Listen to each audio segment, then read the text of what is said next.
So I'm Chair Stephen Parsons. I am here. We do not have Vice Chair Austin Kerr, Commissioner Frazier, Commissioner Layden McLeod, Commissioner Christensen. Here. You. Commissioner Stackhouse. Here. Councilmember Anthony Garcia. I'm present. Thank you. Hi, guys. Joining us. And acknowledgement, the Flagstaff Parks and Recreation Commission humbly acknowledges the ancestral homelands of the area's indigenous nations and original stewards. These lands still inhabited by native descendants, border mountains sacred to indigenous peoples. We honor them, their legacies, their traditions, and their continued contributions. We celebrate their past, present, and future generations who will forever know this place as home. And then we go on to the approval of minutes. Hopefully you guys had a chance to look through the packet and review those. If so, if you have any comments, make them now. Otherwise, I can take a motion to approve.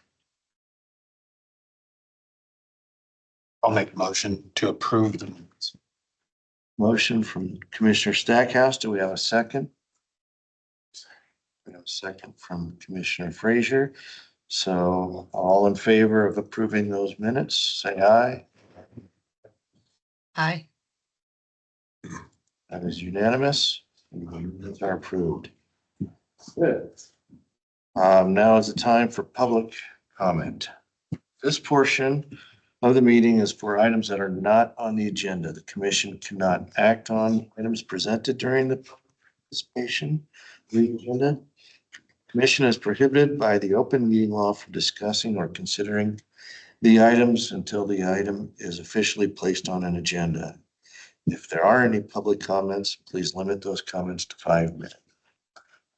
See that we have anybody from the public around. So we can move right into our discussion items. Discussion item 1 or A is RC track at BMX Basin. Cameron Chase. That's me. It's you. I've got a little packet for everybody. Sure. No. Keep it simple. Really don't want to take up too much of anybody's time. We just kind of want to make a space that is not used in a park that is relatively not used and make something fun out of it, I guess. Right. On the cover, you can see the proposed area that we'd like to use, which I believe is a watershed area, according to Gino. Right on the verge of a floodplain. Yeah. Basically, it would consist of small dirt features in a flat area that doesn't really impact the overall geography of the area. The second page has some examples of other county and city park sanctioned RC tracks. It's a fairly common thing. Some of them are actually maintained by the city or county. Some of those are maintained by clubs or volunteers, which would be the case with us. Yeah, some pretty good examples there. Like I said, kind of small dirt features. That piping that you see with all the tracks is not necessary. That's probably not something we would include unless it were for an event. We've got a lot of volunteers ready to go. Last page just has some bullet points about the benefit of it. And yeah, I mean, we'd be planning on running events and getting permits for events. How big of area is this? That area, it's roughly 5,500 square feet. It's about 2/3 of that side of the park. Okay. Like I said, the reason that it kind of crossed our mind to propose this is we're pretty well aware that that park is pretty unused. The only people that are in there are people skipping school, really. And it'd be nice to kind of have this in town and do it in a space where it's relatively unused with little to no cost to the city at all. How would you go about constructing this? What is involved? It would be scraping the surface, clearing it of vegetation, bringing in some dirt for building up the small features. And, yeah, it'd be labor, sweat and, When you say scrape the surface, do you mean with like a man and a shovel or like with an excavator kind of thing? that would be up to you guys. We have, donated, equipment, dump trucks, all sorts of stuff. That's kind of why we're here, is to open it to discussion and see, what we can and can't do. Because if it needs to be a guy with a shovel, then it'll be a guy with a shovel. But I guess I would, ideally not, yeah, no, I can't And I imagine. know that there's gated access. We've snooped around quite a bit and like I said, we have volunteers and donations ready to go in that room.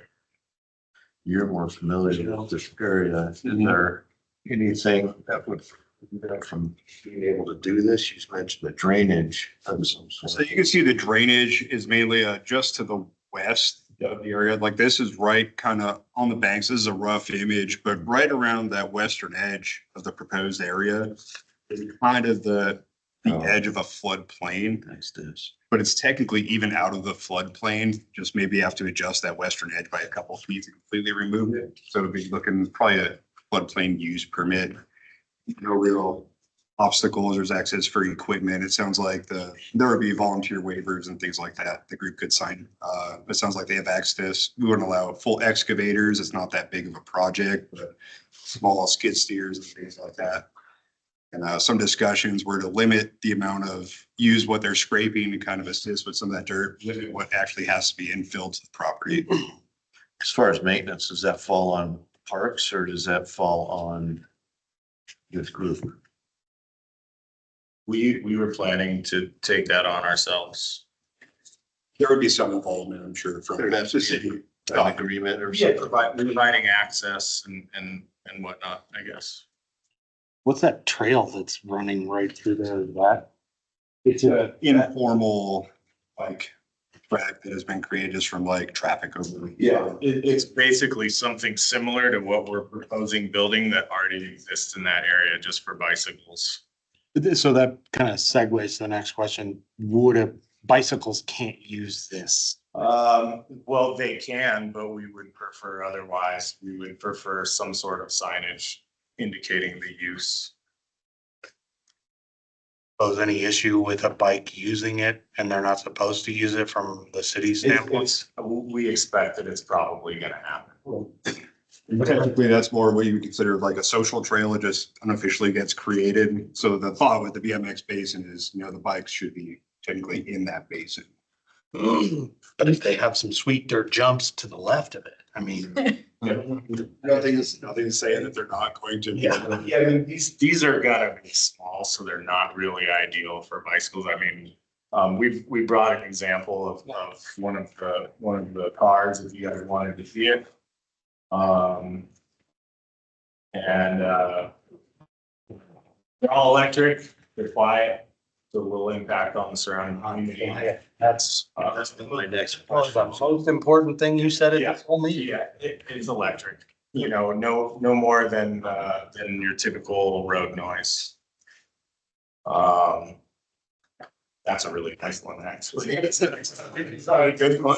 Commissioner, it's a And question. I neglected to mention, this is Chris. Chris owns the only hobby shop in town. So as far as questions about community benefit and volunteers and demand for this sort of thing, he would be the one for those questions. Let me get to Commissioner Christensen first. Yeah, Commissioner thank you.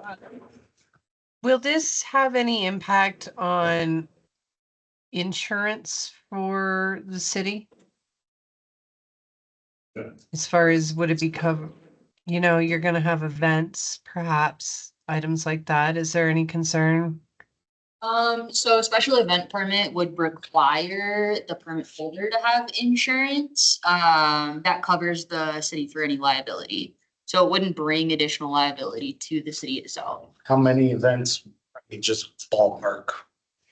Honestly, no idea, really, but, yeah, no idea. I would anticipate maybe quarterly sort of thing, fundraising for the maintenance of the actual, complex or. And our assumption under, as far as the insurance question, which I know we shouldn't be answering, is that because it's a BMX park to begin with, I assume there's some level of insurance existing already, because you're far more likely to hurt yourself on your bicycle than driving an RC car. Guess what Haley's just getting out with the insurance is if you do a special event, there's. We would be required to, Yeah. as a stipulation of the permit to have, which, you know, that'd be the purpose of the event, is to cover things like that, so. Councilmember Garcia, you have a question or comment? I'm not there to see the exact floor plan of this, although I am looking on Teams and seeing what the picture is in front of us now. But I just didn't know if it was aside from where the current jumps are for the bike riders, or would it be in the middle of it? Outside of It's, yeah.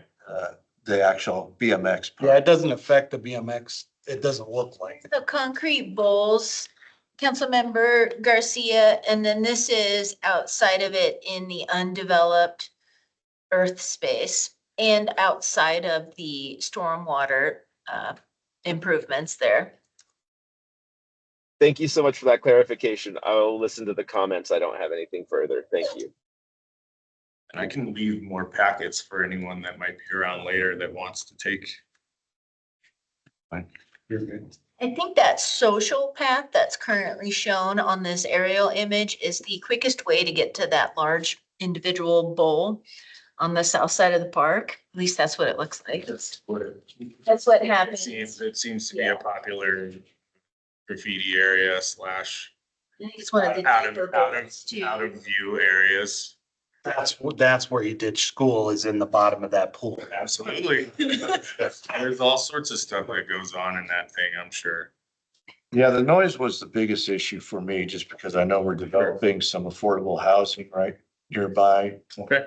And so if you have, 30, 40 of these going at one time, I mean, that's going to generate, even though they're electric, a certain amount of noise, so. No, absolutely. You're correct about that. But as long as it's not that case all the time, I think the only situation where it would be to that level would be during an event, which would be obviously during, noise ordinance hours, I'm sure, is a stipulation of the event permit. So I will say though, I occasionally would go to the Home Depot out east. And you guys, I don't know if it was you guys, but a group of He was involved. I was. RC car people would do it out there. I will tell you, from what I watched with my kids, it is way more quiet than pickleball. Oh, yes. Let's say that. That's for sure. Nothing to get Kids in my neighborhood create a lot of noise with them because they crash them constantly. So. Well, I'd love to hear that. I was just gonna say, that's good for him. And then you go get it fixed. But I assure you, if he crashed that, he'd be pretty upset. yeah. What do you need from us, or what Amy can direct? What is it? It's, I think just whether if it's support from the commissioners or not, I'm pretty confident the park section, and with Gino, you can ask him too, but I believe the parks section's in favor of adding an amenity like this. I think the biggest benefits are that it provides some activation to a space where it's not taking away another amenity or from another amenity, provides activation in a space where we have some unwanted behaviors today. So it could assist in that effort. I agree, especially with some of the issues we have at that basin. So When you do an event, where would people park along? I guess along Isabel. Isabel there, which is, yeah. There's the community garden and it otherwise pretty undeveloped along the immediate road. Well, I'm in favor of it. Do we have to take a motion to approve or something, or just ask each commissioner how you feel? So. Want to wait? Yeah, like, Actually, your last comment on the packet we got is what got me. So that's what's said, yeah. All right, good. It's, yeah, it's a bit of sarcasm. It's not true.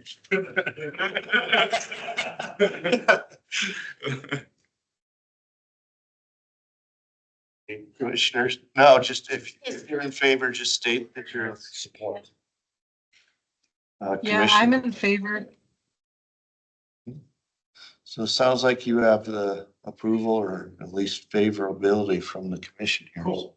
So we would just kind of continue talking with Gino and we've already discussed permits and liability waivers for volunteers. So you just work it out from here. So just for our edification, are there any other, just because like we had that graffiti gentleman that came in, is there any other people that they would have to talk to move forward, or is it just parks in this case? I think it's just parks in this case, especially if we work through a volunteer forum for the building of it. And it's parks providing access to the park for it. Plus, I think can support with whether if traffic control devices are needed or this area is closed kind of thing. We can do that internally on the parks space itself.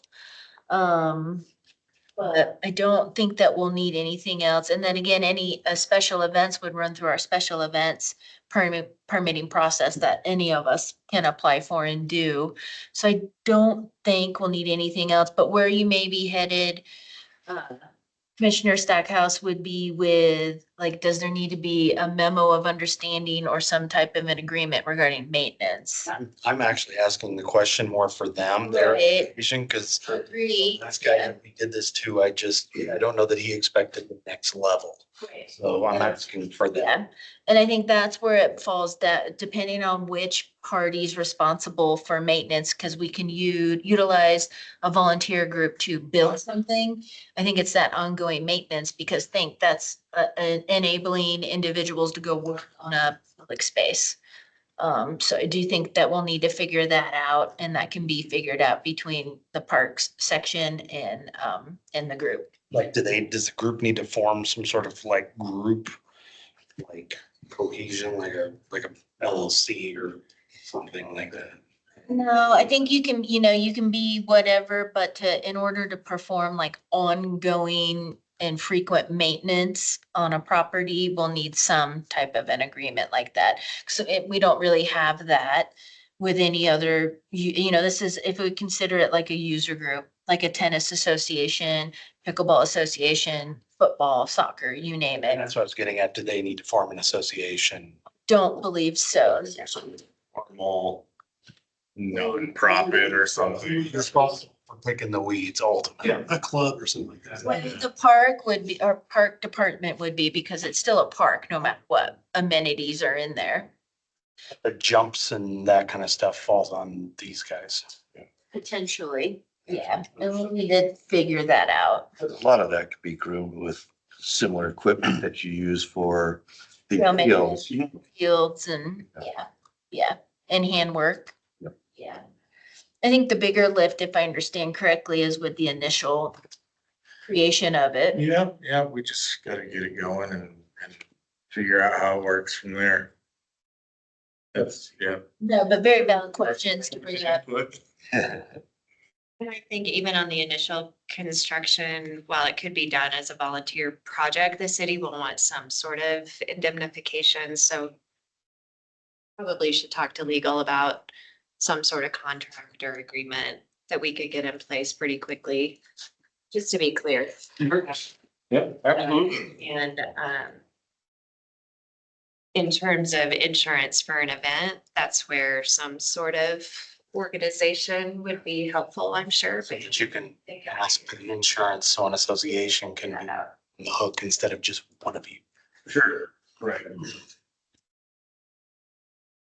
Well, those are our concerns. So other than that, I hope it works out. Yeah. Looks cool. Thank you. Yeah, no, we appreciate the time and the input. Thanks for coming. Patience. Yeah, no, sorry. Yeah, cool, thank you. Yeah, and thanks to Gino, he's been super helpful. You didn't want to leave back. Later, let me know. Yeah, come out to the track. Play with it. Okay. So there's our next agenda item.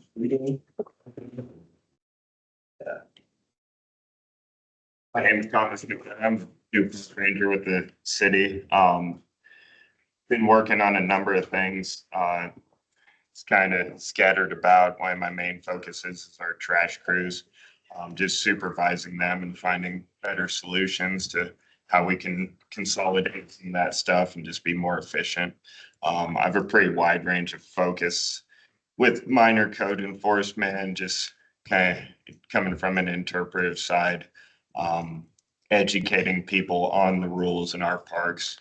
And then, and that goes from kind of our parks in terms of ball fields and stuff like that out to some of our open space areas and managing like illegal campsites and campfires and stuff like that has been a pretty strong focus recently.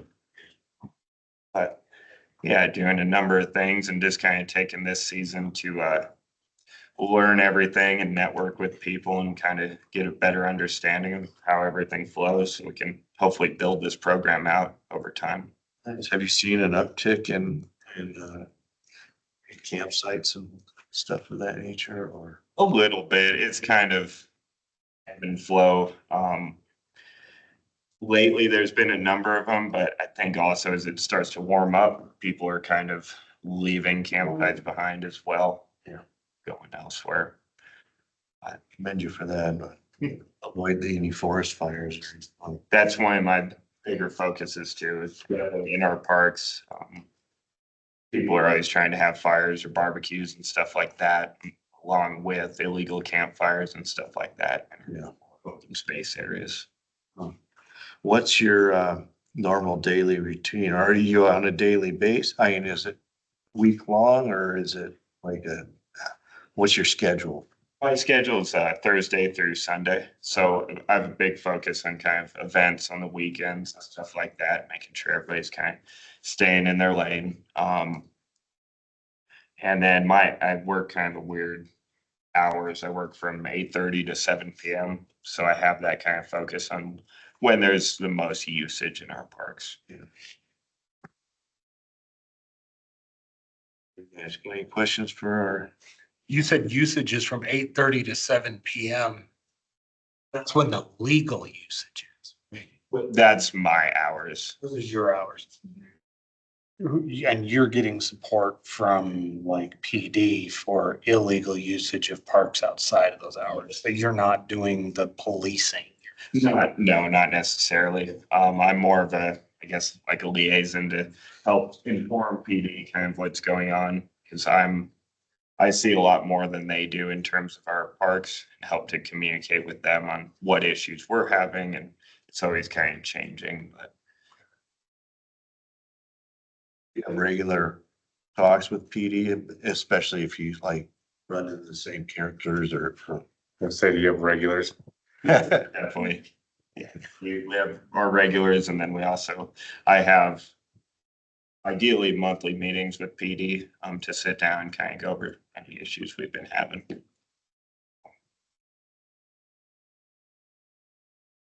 So are you addressing some of the transient population or maybe the unhoused population? Is all of the above maybe, or just? Yeah.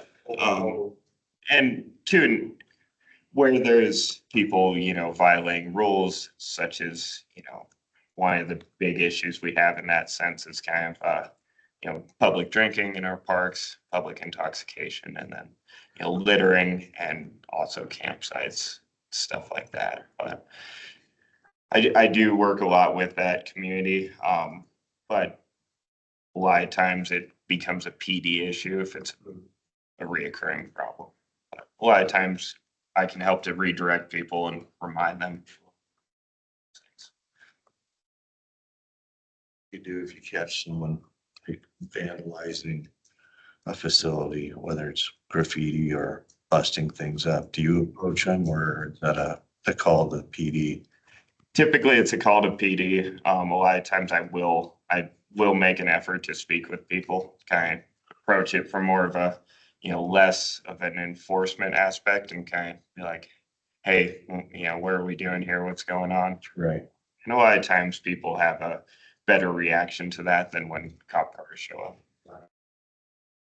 But once, whenever we're having stuff vandalized or damaged, it's trying to make a report and, ideally get those people into custody to help alleviate some of the funds that we end up putting into the repairs or things. That's good. Good. Well, happy to have Thank you on for what you board. do. Yeah. Appreciate you. Mr. Christensen or Councilmember Garcia, do you have any questions for our new park ranger? I'm wondering No, I if just our wanted to friend, say thanks. I wonder if our friend from our field trip found. We were told that he was waiting for you. Thank you. Last month, Thomas, there was a member of the public who gave kudos to you. Their name is DJ. And they were there at our infield commission meeting last May, hoping to be able to say hi to you. Gotcha. Yeah, I've heard a little bit about that. I'm not exactly familiar with this person, but definitely if I had a face to put the name to, would definitely help me out a little bit there.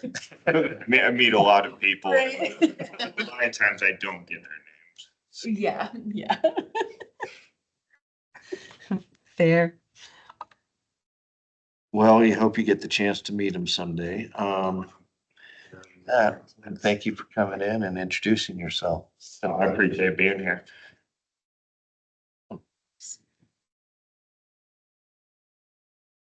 We'll move on, I guess. The item number C, Hal Jensen Recreation Center, HVAC design and installation update. So I'll take this one and Tyrone by all means if you got anything to add to it, but we were successful in coordinating both a design and installation contract through our JOC, our job order contracting abilities for Hal Jensen Rec Center. So what we will be doing is having air conditioned space designed for the entire facility.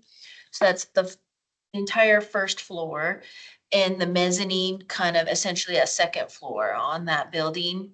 Right now, the air conditioned space is limited to the front entry, the office spaces, the restrooms, and the game room area, and that's it. So we wanted everything designed because that's ideal. Design the whole thing and then we'll install what we can. And at a minimum, we wanted to be able to install at least air conditioned space in the gymnasium. And we'll be able to accommodate that too for just a little bit more than the budgeted amount. The budgeted amount, just for reference for commissioners, it's in our BBB Recreation Capital Improvement Plan, was originally 100,000. We bumped it up to 150,000 maybe about 6 months ago. And for design of the entire facility and install in the gymnasium, it'll be about 167,000. So we're able to fund that additional $17,000 balance from some other fund accounts within pros. But super excited to get this thing going. Design work starts here real soon. And we wanted to also get ahead of any lead times on equipment when it comes to buying something like an air conditioning unit and anything else. So we're starting that process here soon, which is nice. So is the design in progress right now or is it finished? Started. Yeah. And again, it's design of the entire facility. So that way all those components work together, including with the heating that exists today. And again, the additional spaces beyond on the west side of the gymnasium would be 2 racquetball courts and then a fitness area. So I don't believe we'll be able to get air conditioned space to that through this initial, but at least it'll be designed, as well as air conditioned space to the upper mezzanine floor. But again, it'll be designed. So if we can create a fund balance for it in the future, the design's sitting there on the shelf. So then at that point, it's bidding out that part of the design in a phase. Essentially, it's replacing the existing system then, correct?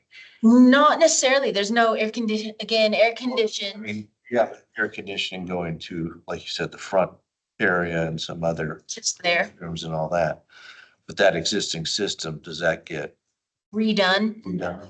does not get redone with. Just a second system. It'll act as a zone, if you're familiar with mechanical design, so it would act as a zone that becomes a zone, the gymnasium, and then however else we can phase in these other locations within the center would be ideal. I do think eventually, once we get to probably adding the mezzanine or maybe even those racquetball courts and fitness, might need to upgrade the electrical panel and the electric service going to the rec center.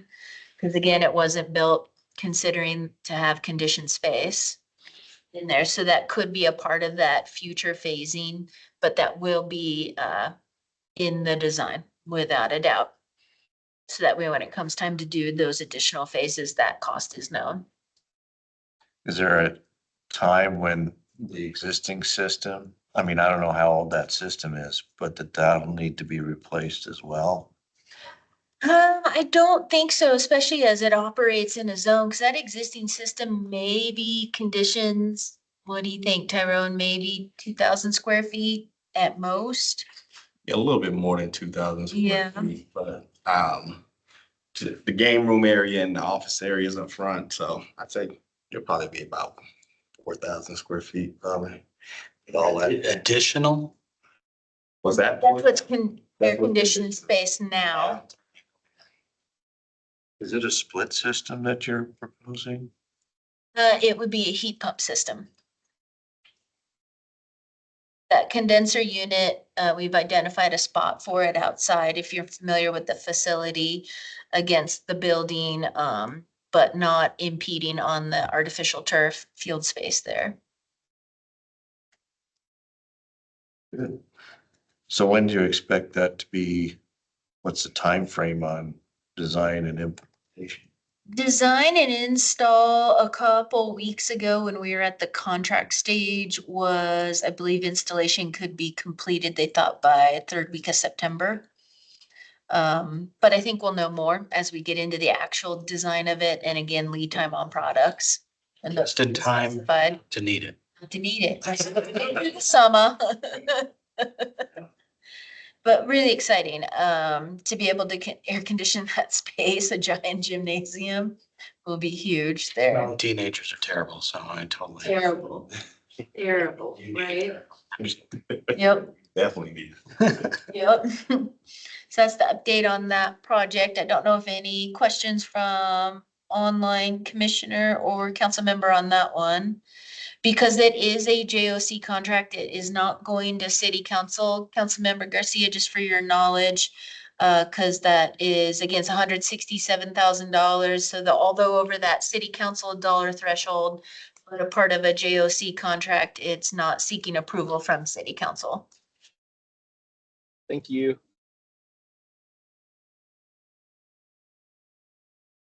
Well, no one has any further questions or comments in regards to that, the HVAC.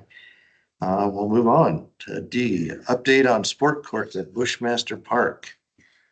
I'll take that one too. So on May 6th, we received approval for the construction contract from city council and began construction the very next day on May 7th. So the construction has been ongoing there. We're currently in grading activities and moving along there very well. There is, and maybe I'll take us all there because there is a website that you and anyone else can go to see a weekly progress on that. If you go to the city's website, and scroll down a little bit till you get to a stay connected widget. And if you select connect Flagstaff, we can always make sure that this is in some of the notes. This is where a lot of our capital improvement projects occur for the city in general. There is the sport courts at Bushmaster Park. So then you can click on that link and the web link, the information site provides some information about the project, what to expect during construction. Also have it available, those two sections available in Spanish. And just an aerial image of the layout of the courts themselves, contact information, and then a weekly kind of news feed, if you will. So I've been providing photos plus just an idea of, been doing this on Fridays to state, here's what occurred this past week, kind of thing. And yeah, just it's moving along really well. So first steps, if you can always go through and take a look, where like blue staking, tree marking, temporary construction, paneling went up, then demolition of the existing basketball court, any of the walkways that are going away, the tree removal. On a site walk, Gino and I and the contractor found a hazard tree that was dead within the space that was deemed a hazard. So we're like, yes, please remove that when you're doing the other tree removal for the actual project itself. Then there were a handful of days of importing dirt. We were able to get a lot of that from the city's project called The Wedge at West Street and Cedar Avenue. Otherwise, that dirt would have gone to the landfill. So that was a good thing to get. Continued hauling, import, chipping of the down trees, concrete was hauled away, and grading activities started the week of May 26th. And that's where we are currently. So there were large piles of dirt on site. And then we've been slowly building the pad as we need to per the construction drawings. So yeah, it's progressing pretty fast. Is that layout that was on the website there? That's not the actual layout. It's the actual layout. I thought you went with all 8 courts together without that. The original design was Oh, you went with back to the original design. the lowest responsible bid, was the original design, not alternate design. Is the layout. What are you quoting, when, like if, When, when are they gonna be done? I mean, and what are you quoting? sure, so construction began mid-May and it's anticipated to be substantially complete by November of 2025. Able to be able to play pickleball by November, Possibly, too cold, substantially complete. substantially complete. So we don't know if we'll be able to swing a paddle. Things that could not be in place when you're substantially complete could be like all the landscaping, all the trees. It's November, may not be the best time to. Like light and Correct. Courts constructed and yeah, correct. Yeah, and if that starts to look like that's gonna extend well beyond November, this website will be updated with that. But that's why we have that listed on here.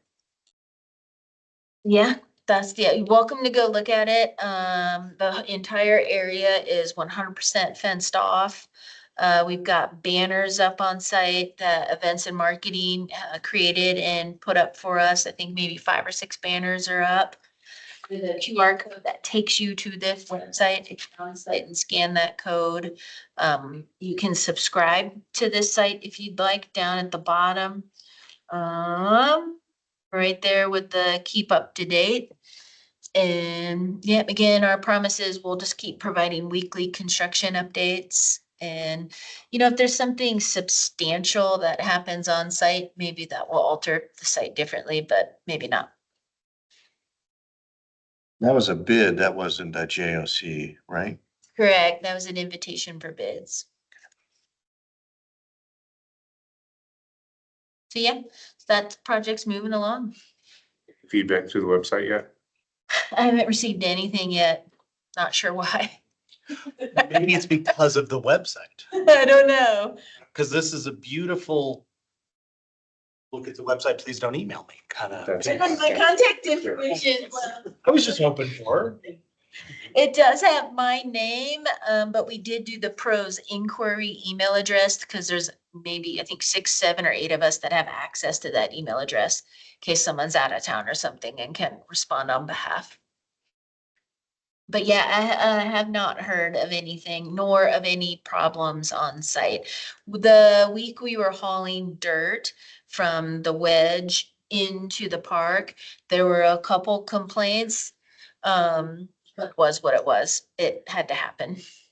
But we addressed the complaints, but again, had to occur for the construction project. Can't make everybody happy all the time. That is correct. That's literally our motto, so.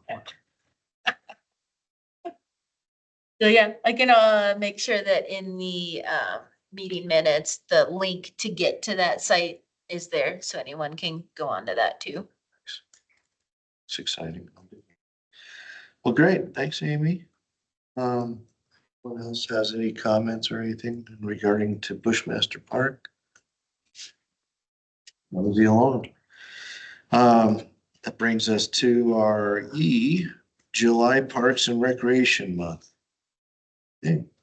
I'll jump in and I'll take that one on. As far as July is Parks and Recreation Month. And so with Parks and Recreation Month, it's a chance for us to kind of highlight our programs, what we do, kind of celebrate our staff and just give the community opportunity to come out and engage with us in our various programs. And so with that, this year, each center will do some type of activity for Parks and Recreation Month. The ice rink, they'll do a theme skate. It's like a luau theme this year, so they'll do a theme skate. Here at the Aquaplex, there's going to be, they're looking to try and do a blood drive at the beginning of the month. And then also the theme for this year is build together, play together. And so they're looking to do like a building event where the community come in and initially it's building some garden beds that they'll keep out here and be able to plant and use towards kids clubs and camps and all that good stuff. And then you'll have activities in the pool and in the gym. We'll have Touch a Truck. That's an annual event that we do. It's Touch a Truck, and Hal Jensen staff put it on over at Coconino. We'll also have an open house over at the Josie Montoya Community Center. And the idea is to have like what they do on a daily basis or a weekly basis, put it all together and have like some of their instructors, whether it's Tai Chi, whether it's senior stretch, John, with the various things, and they come in and they'll have like 25-minute, 30-minute session. And so they'll have abbreviated sessions so the public can come in and partake and kind of see what it's about on a everyday basis.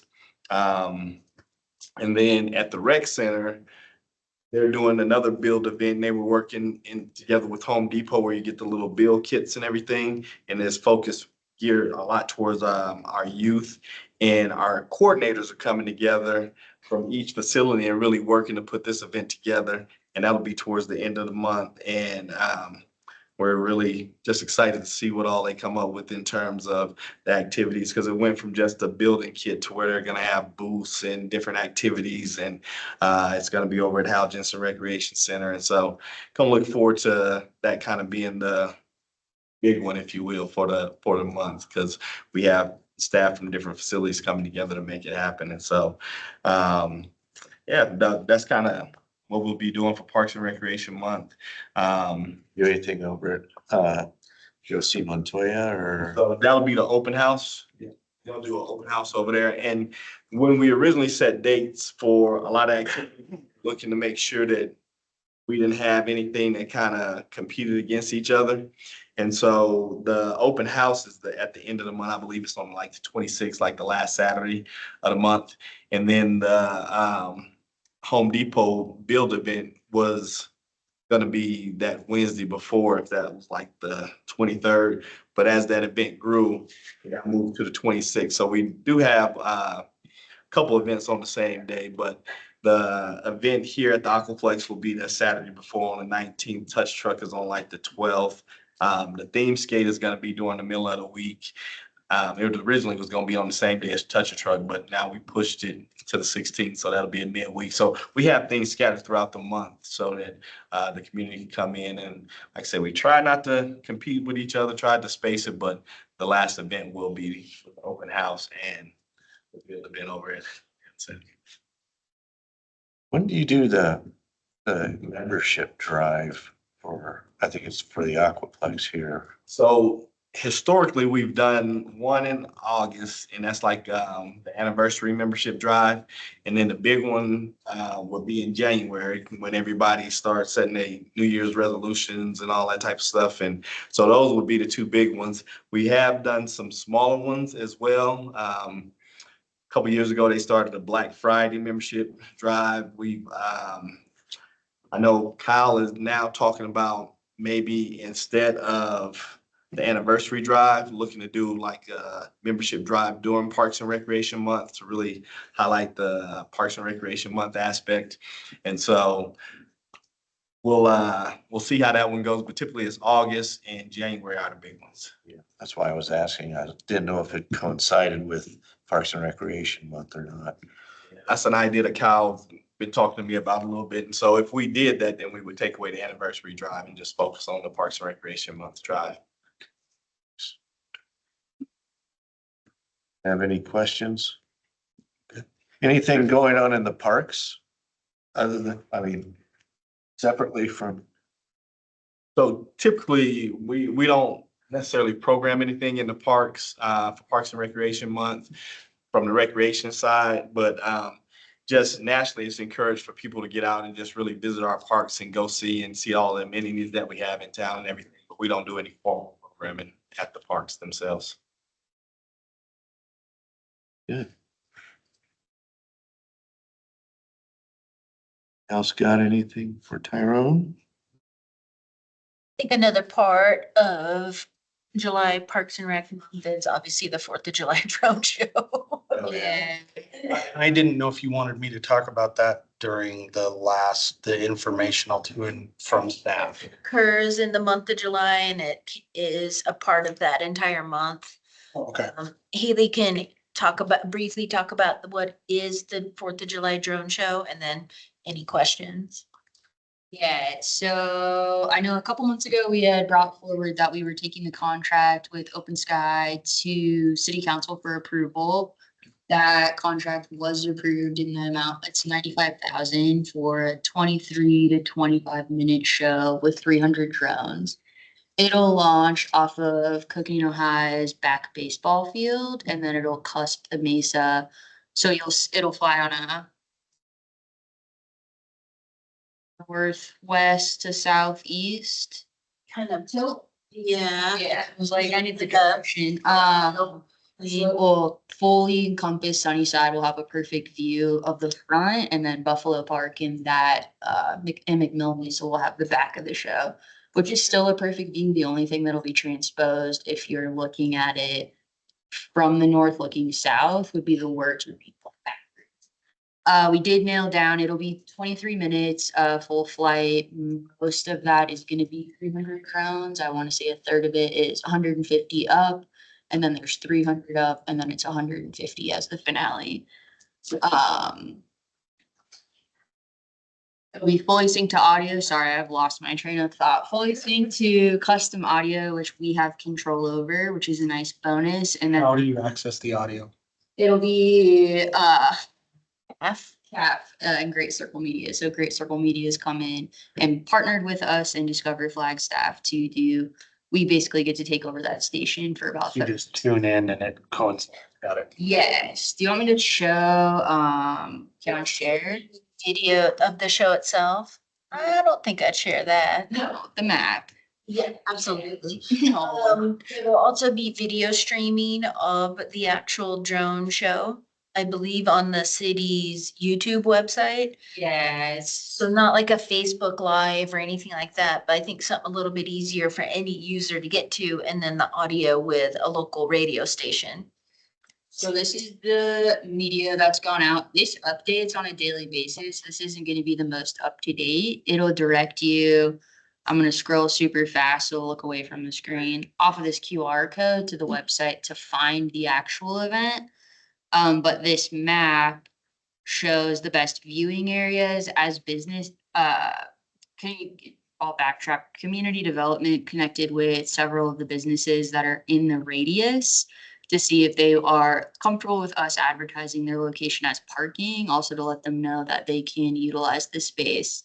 Like they could host their own event if you own a business in like the Green Law area, like you'd be able to use the parking lot essentially with permission from the landlord. But it gives some locations for people to go and view. The trail system is overlaid onto it. I know that that's much more extensive than what's on this map. And then the bus stops are marked. You would essentially be able to take the bus to Buffalo Park or any of these other viewing areas pre 8 p.m. and then bus service will not continue for post show. So you'll need to figure out a way home. We're strongly encouraging, obviously use the foot trail system.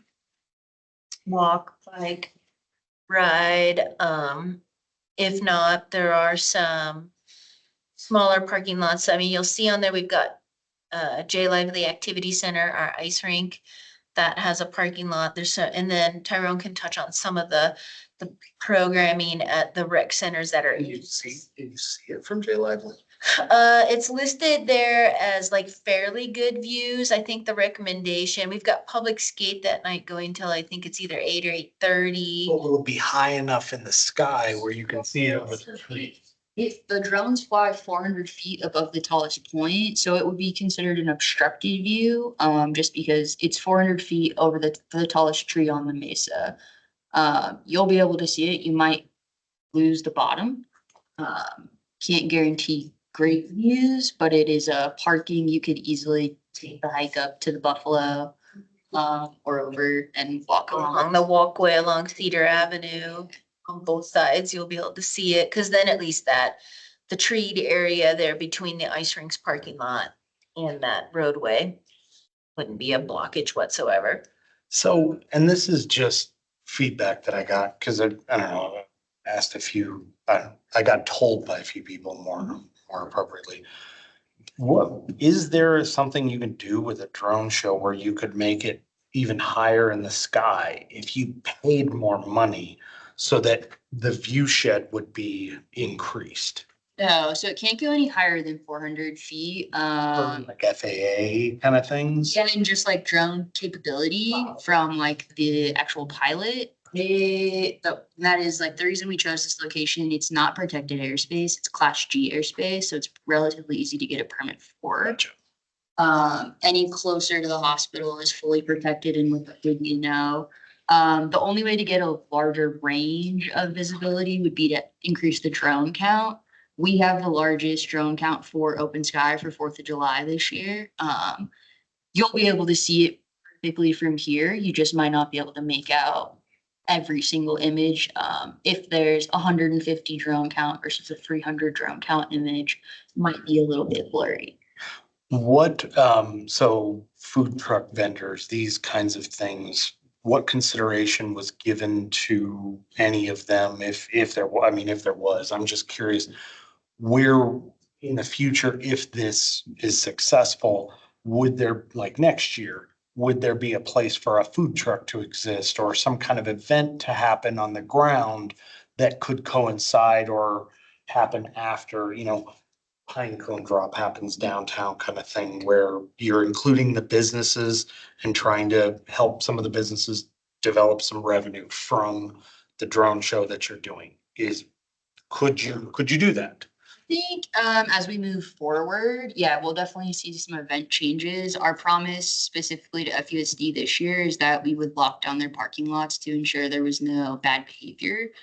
That's also the fallout location for the drones. On the off chance a drone were to come down, we don't want it to come down over thousands of people. Yeah. We did engage all of the businesses in this area. They have the opportunity to participate, advertise the event, do their own activity, but it's not something I think we had the direction to do this year, nor do we have the capacity to. There's also tons of other activities going on all day this 4th of July. It happens to fall on a Friday. Oh, okay. Like I said, I was just curious if there was, maybe in the future, there would be a place, in Moonshot or Buffalo Park where you could have a lot of people gather, have food trucks pull up, that kind of thing. And I don't know if that's even something you guys considered or could do, but I just was curious. I'll jump in a little bit. We considered all kinds of things. Yeah. We just need to focus on the drone show. Gotcha. Here, it's brand new. That For was us,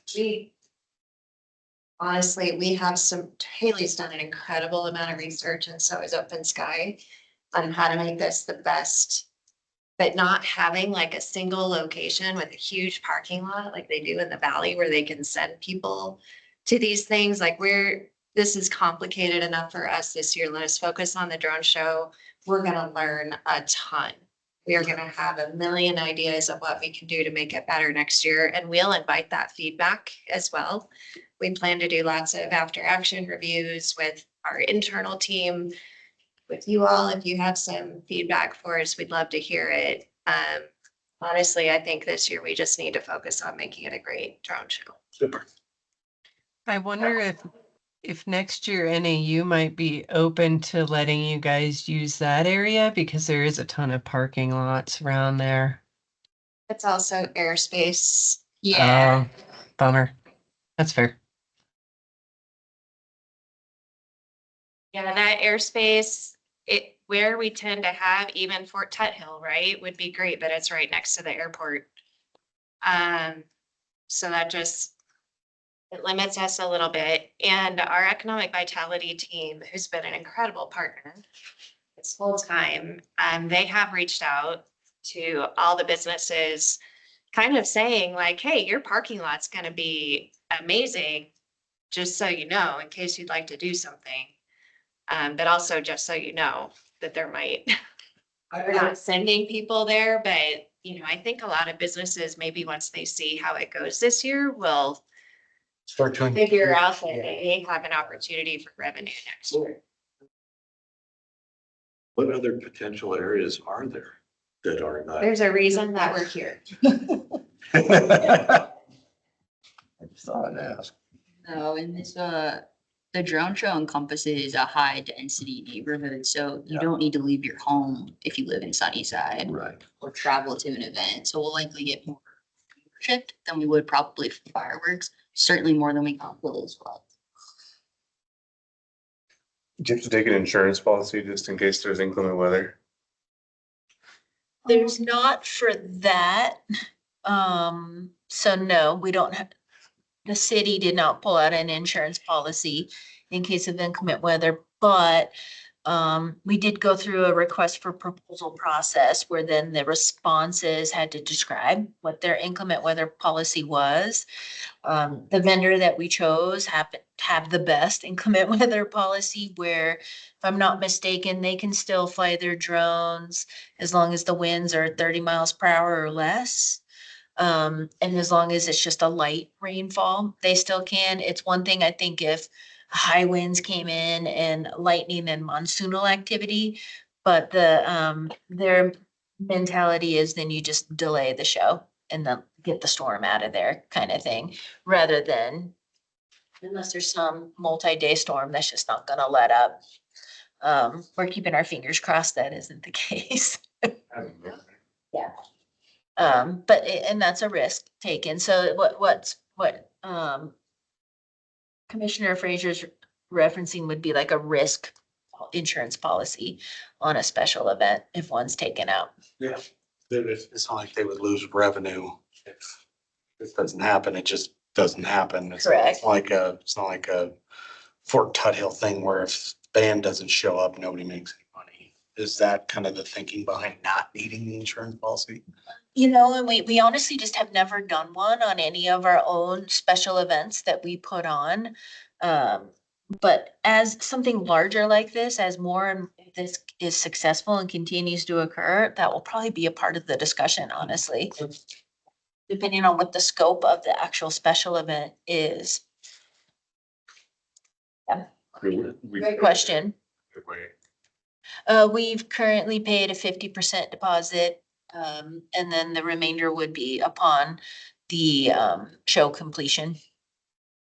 But I don't believe that we talked to the vendor about if there's just major inclement weather and the show doesn't occur. I mean, they still have some travel expenses in coming here, attempting to get set up, things like that. So I'm sure that'd be a negotiation with our procurement department. I think it's in their contract that you reschedule We reschedule Yeah. to a later date. within a year. Ah, okay. So it's just prepaid for next year, worst case scenario? Yeah. Oh, interesting. Guess so. Yeah, That's good to know. that's how I do that. That's not happening.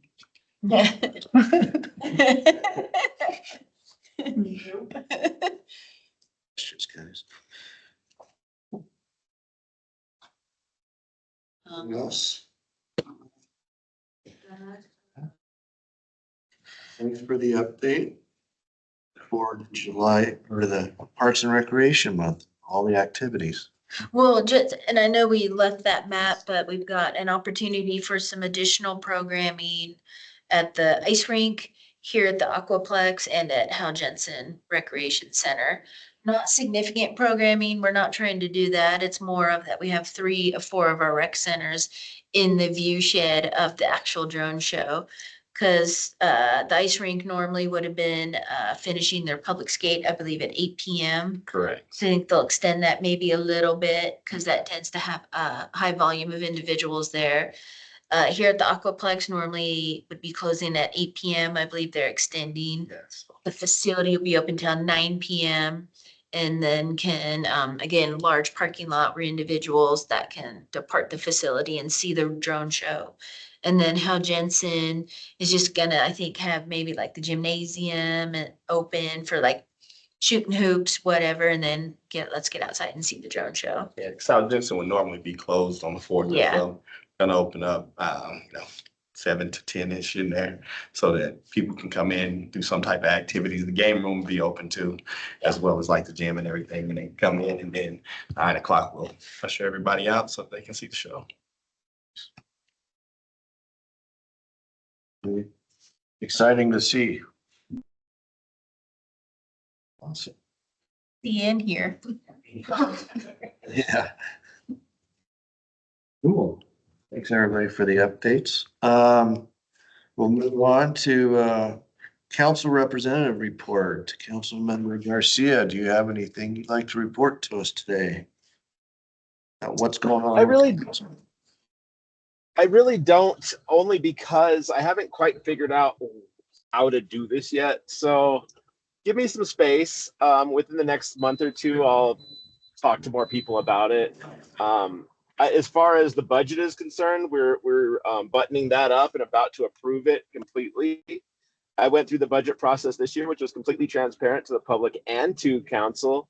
And for a first-year council person going through the budget process, it was fairly. I agreed with the budget. In other words, we're trying to bring everyone up to speed, pay rate wise. So that way we can maintain and retain our staff, and to give people an opportunity to live here in Flagstaff, which I couldn't agree more with.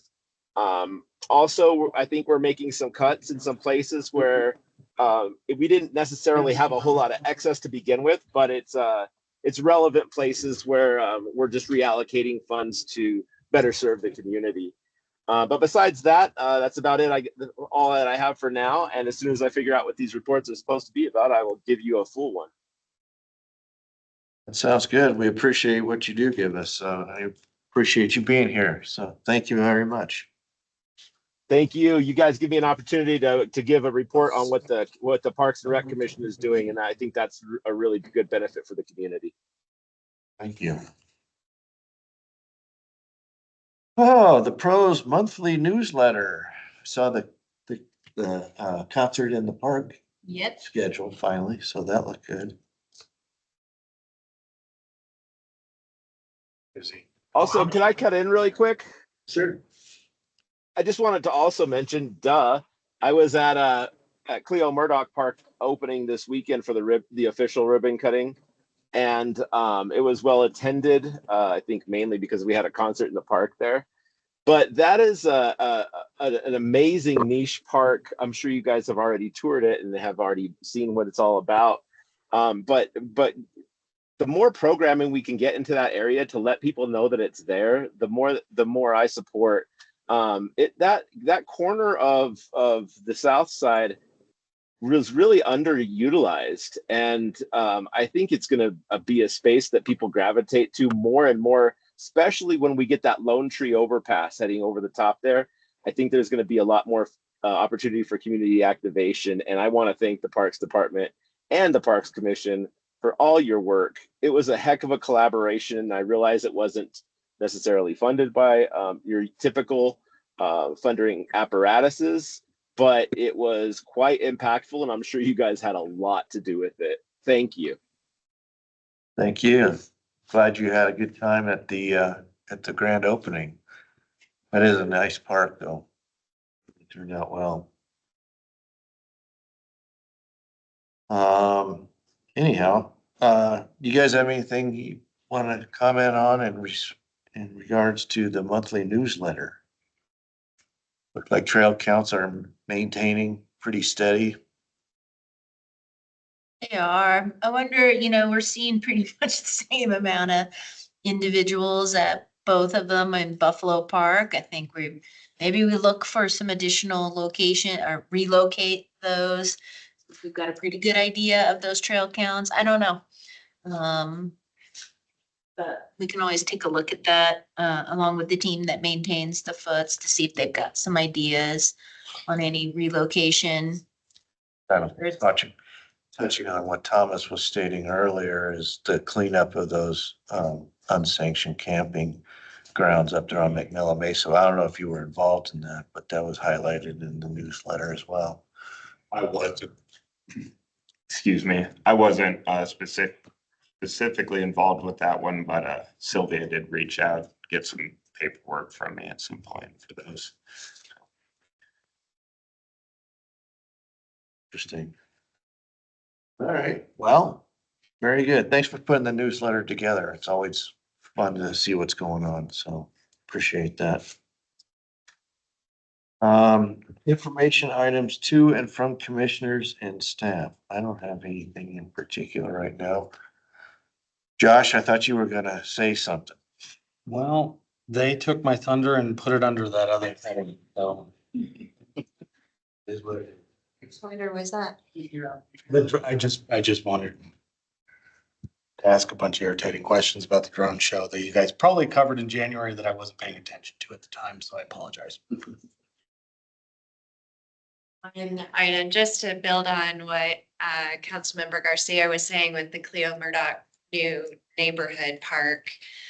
A few facts that you might find interesting. This is our first new park technically since 2004. So yay. Oh. That, yeah, huge. Decades. And in my professional opinion, it would not have happened without Miss Amy Hagan, your assistant pros director. Taking the lead, we kind of picked this up from a different project manager and Amy got it done. And not without perhaps a little bit of blood, sweat, and tears along the way. So kudos to Amy. It is beautiful. It is, I was there on Wednesday for the opening and the concert in the park, and it was just, I don't know, it reminds me of why we do what we do. It's a really good night. Because originally they were trying to do that under BPAC, I thought, or something of that nature. Good turnout on Wednesday, like how many? Yeah, it was packed. I don't know how to estimate people like you. I think we had about 600 people pack into the park. You fit We 600 average people into that about, little park. yeah, we average about 800 a concert, regardless of the park size. Where did you put 800 people in that little park? Sure. And that sitting area was incorporated within the park. Kudos also though to the parks team because they did the railing to enclose that area and say the park is this way. Some signage, a roof on that storage building. That's the masonry rook piece, so a lot of help from the parks team on that too. But I think that a lot of people, that made that space significantly larger when you added that former sitting area to become part of the park. So I'm guessing there are a lot of people there. I was unfortunately not there. There were a lot of people sitting back there. There were a lot of people around the chess board. We put in those awesome concrete chess tables. Think of like New York City, and that's what these are. It's pretty cool. And then people were just crammed onto the grass, like every inch of that grass was covered, especially if it had shade or was getting ready to have shade. Yeah, and there's a really long seat wall that goes along a walkway. Yeah, and then people were up in the rocks between the wall and the building, like people were standing on the stairs, like people were everywhere. Yeah, it was awesome. Do you think most of the people in attendance are, maybe there's no way of knowing, but where are they residents, you think, of the South Side neighborhood or primarily? I mean, I think three things. We definitely have a following for concerts in the park, and they will go wherever we host it. The band was perfect for this location. They also have a following, a very strong following, I believe. And then I think just from the music itself, as people heard it, probably I saw a lot of curious glances and kind of like, hey, what's going on over there? And cars slowing down in the street, and maybe they parked or walked over. We had one person that lives just right next door come by as we were getting everything set up and everything, and they were like, hey, what's happening? Like, and we were like, that we're opening up this park and we're gonna have an event. And they were like, wow. I mean, I think it opened, and kudos to Haley and her team too for the event. Like, it opened some eyes on what could be done there. So I think I like the idea of having more there, as Councilman Member Garcia said. Great. And Ms. Deb already requested us back for the same week next year.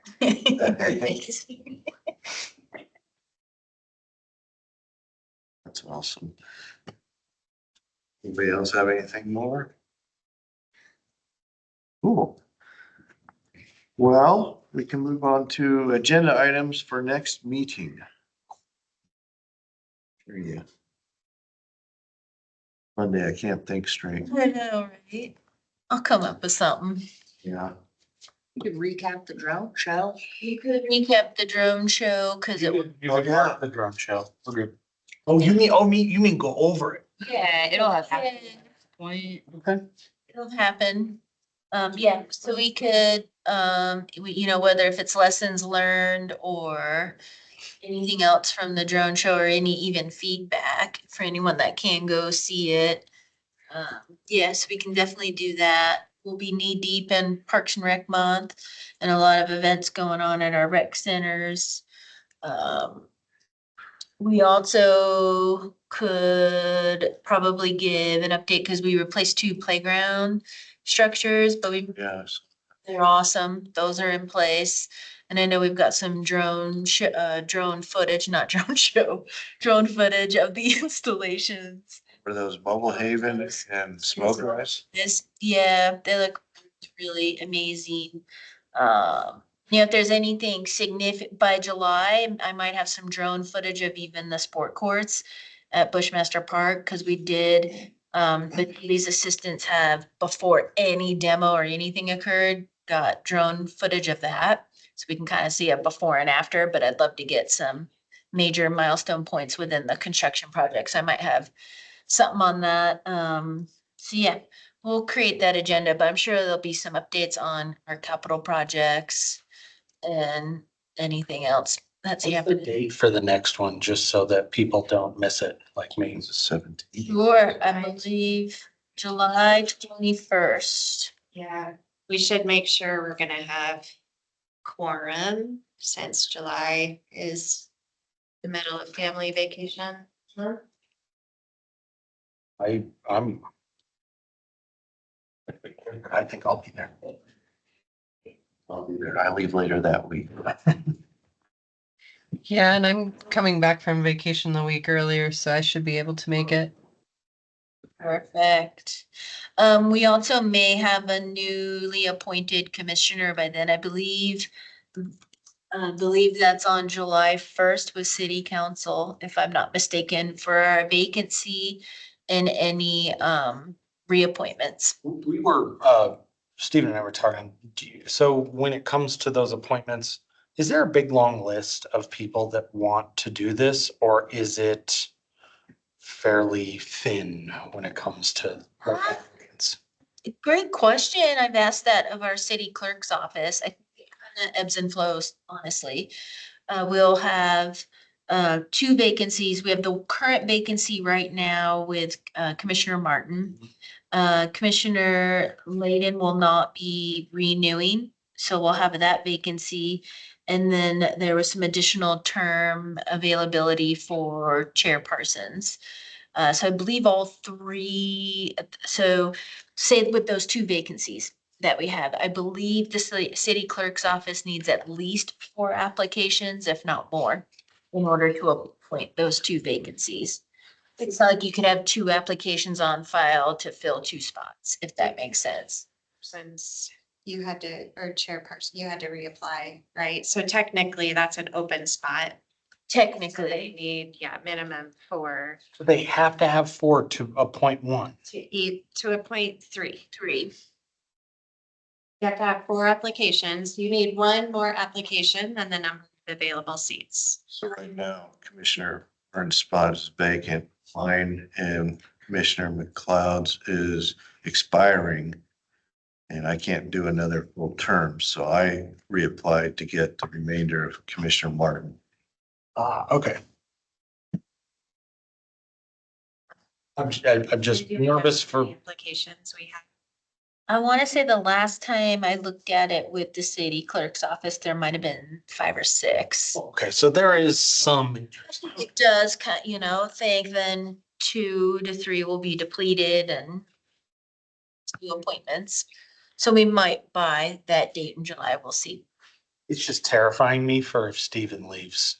Well, Commissioner Kerr is vice chair, so. Right, but then it's putting some other senior people that have been on this a long time in the position where they may have to volunteer to do something responsible, and I'm just nervous. You like yourself? Yeah.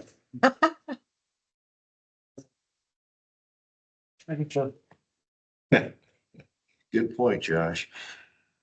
If you know of anyone that would like to serve, please encourage them to apply. Yeah. Got it. All right. Well, good. We can keep thinking about what else to put on the agenda. If anyone comes up with anything over the next couple of weeks, let Amy know. We'll go from there. And if no one has anything else to offer, then we can move to adjournment. Everybody call this meeting adjourned. Thank you, everybody. Thanks, everyone.